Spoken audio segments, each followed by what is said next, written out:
और जब दानियल को पता चला कि उस पत्र पर हस्ताक्षर किए गए हैं, वो डरा नहीं, वो घबराया नहीं। क्या आप जानते हैं सच्चा विश्वास क्या होता है? जब हम कलीसिया जाते हैं, जब हम किसका प्रचार सुनते हैं और जब हमसे ये पूछा जाता है कि क्या आप प्रभु यीशु पर विश्वास करते हैं, उस समय अपना हम हाथ उठाते हैं, भरोसा करते हैं। लेकिन हमारा सच्चा विश्वास तभी पता चलता है जब हमारे ऊपर कोई तकलीफ आती है। उस तकलीफ में हम क्या सोच रहे हैं? हम परेशान हो रहे हैं, चिंता कर रहे हैं, नेगेटिव बोल रहे हैं, कि हम परमेश्वर की तरफ देख रहे हैं, उसकी बड़ाई कर रहे हैं, उसकी आराधना कर रहे हैं और उससे कह रहे हैं, प्रभु जी हमें पता है कि आप हमारे साथ हैं और सब बातों में से आप भलाई को लेकर आओगे।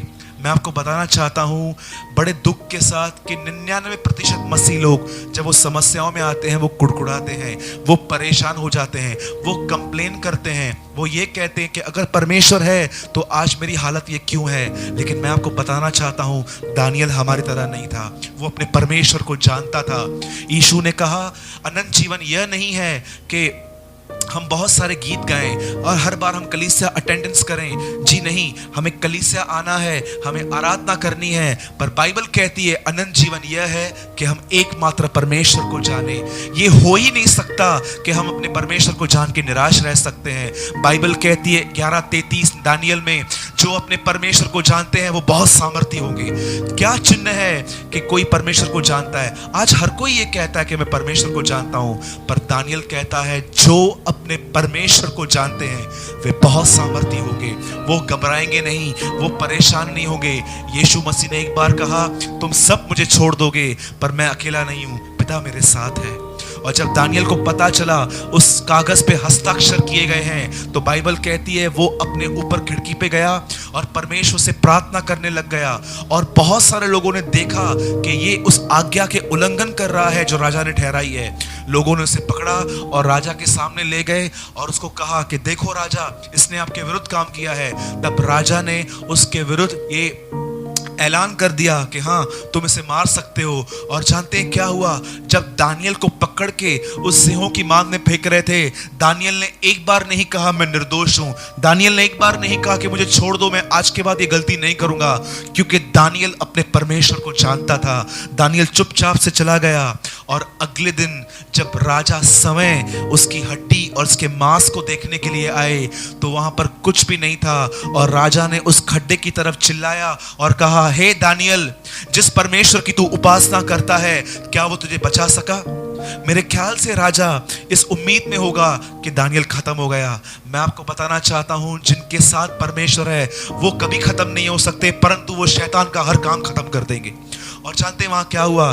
बाइबल कहती है खड्डे में से आवाज आया और दानियल शेरों के ऊपर सोया हुआ था। और दानियल ने कहा कि मेरे परमेश्वर ने तेरे शेरों का मुंह बंद करके रखा है। आप जानते हो दानियल क्यों बेफिक्र, एकदम बगैर चिंता के उस खड्डे में क्यों गया? क्योंकि दानियल को विश्वास था मेरे पहुंचने से पहले मेरा परमेश्वर वहां पहुंचेगा। मैं आपको बताना चाहता हूं बाइबल कहती है धर्मियों पर बहुत सी विपत्तियां आएंगी, परंतु यहोवा उन्हें उन सब से मुक्त करेगा। कभी मत डरिए कि आपके कल क्या होगा, परसों क्या होगा। मैं आपको बताना चाहता हूं परमेश्वर उत्पत्ति में खड़े होकर प्रकाशित वाक्य देखता है। He is a God of divine wisdom. वो जानता है कि हमारा फ्यूचर क्या है। और मैं आपको इनकरेज कर रहा हूं यीशु मसीह के नाम से कि वो हमारा प्रभु है। हम कभी नहीं हार सकते क्योंकि हमारा राजा क्रूस पे जीता हुआ है। जब दानियल उस खड्डे में से बाहर आया तो बाइबल कहती है राजा ने कहा अब जो कोई दानियल के परमेश्वर के सामने नहीं झुकेंगे वो खड्डे में डाल दिए जाएंगे। परमेश्वर ने टेबल को अपसाइड डाउन कर दिया। मैं आज आपको इनकरेज करना चाहता हूं कि दानियल का परमेश्वर आपका परमेश्वर है, वो आपसे प्रेम करता है। और याद रखिएगा वो हमारे भले कामों की वजह से हमारा साथ नहीं देता, वो हमारा साथ इसलिए देता है क्योंकि वो दयालु है, वह अनुग्रहकारी है, वो प्रेम करता है। योना की पत्री के अंदर आखिरी अध्याय का आखिरी वचन है कि वो दुख देकर कभी खुश नहीं होता। आज मैं आपको इस वीडियो के द्वारा इनकरेज कर रहा हूं, टेंशन मत लीजिए, घबराइए मत, परमेश्वर पे बहुत सारी बातें छोड़ दीजिए।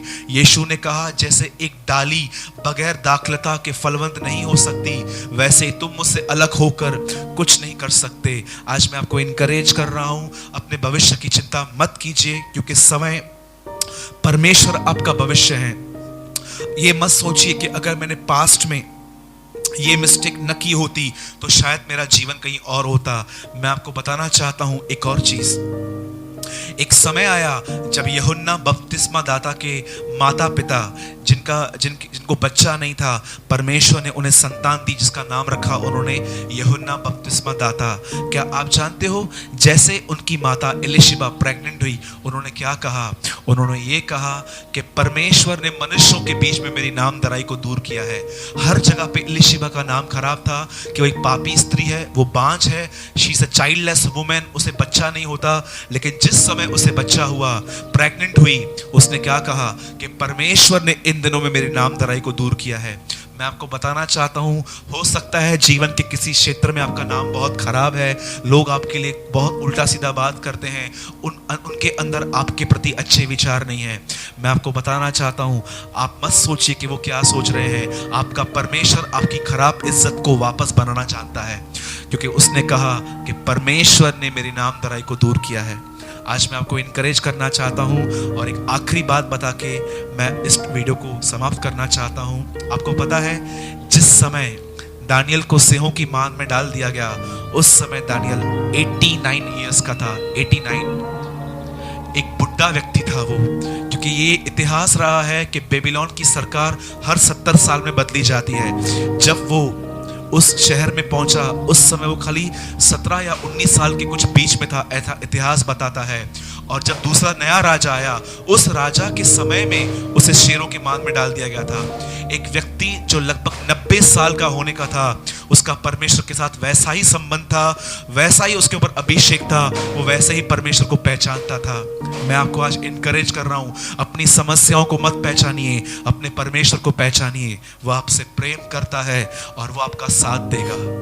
जो भी लोग इस वीडियो को देख रहे हैं, मैं आपको इनकरेज करना चाहता हूं। हो सकता है कि आपकी शादी हो गई है पर आपके पति के आपके साथ नहीं जमती। हो सकता है कि आप एक पत्नी हैं लेकिन आपका पति आपको नहीं समझता। हो सकता है कि आपके बच्चे बहुत ही आपके विरुद्ध जाते हैं। हो सकता है कि आपको किसी को पैसे लौटाने हैं पर आपके पास नहीं है पर आप देना चाहते हो सकता है कि आपको कोई आदत है या आप एक इल्लीगल रिलेशनशिप में हो जहां से आप बाहर आना चाहते हो। आज मैं आपको इनकरेज करना चाहता हूं कि परमेश्वर सब चीजों से निकालने के लिए आपको सामर्थ्य है।